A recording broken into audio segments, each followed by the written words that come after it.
Hi, my name is Aaron Barnes, and this is The Bigger Picture.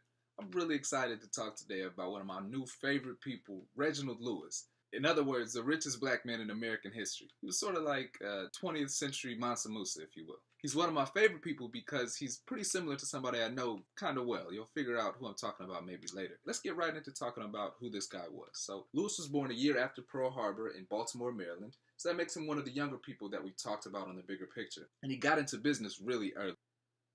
So he started his own African American newspaper route and ended up selling it at a profit before he was 13. The man was nearly good at everything he did. I mean, he ended up being the captain of his basketball, football, and baseball varsity teams and was voted vice president of his student body. So not only did he do well in high school, he went on to get a football scholarship to Virginia State University where he majored in political science. And while there, he was an honor student. He even pledged a certain fraternity that's not unfamiliar to yours truly.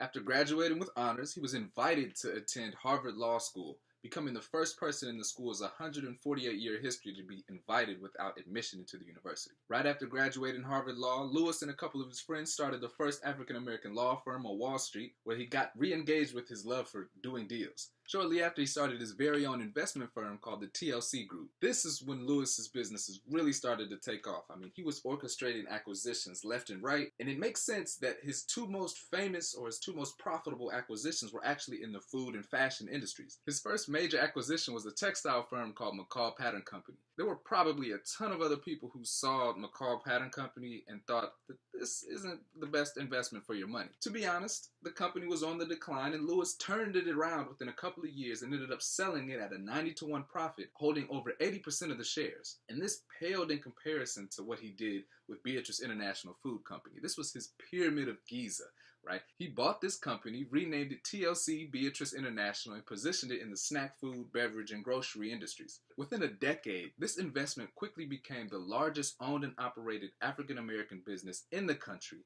grossed over $2 billion in sales, and was listed in Fortune magazine's list of 1,000 largest businesses in the world. Now, of course, Lewis wouldn't even be on The Bigger Picture if he didn't somehow use his wealth and influence to impact those around him. Accordingly, Lewis established the Reginald F. Lewis Foundation and donated millions of dollars to countless nonprofits, Howard and Harvard universities, but perhaps his most important donation was to the Baltimore Museum of Maryland African American History and Culture. This is the largest museum of African American history on the East Coast, and thankfully, it hasn't been destroyed by fire.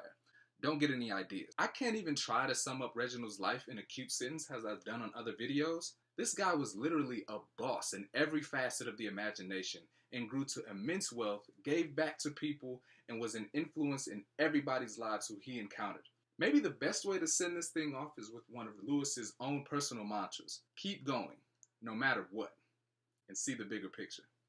Thanks for watching.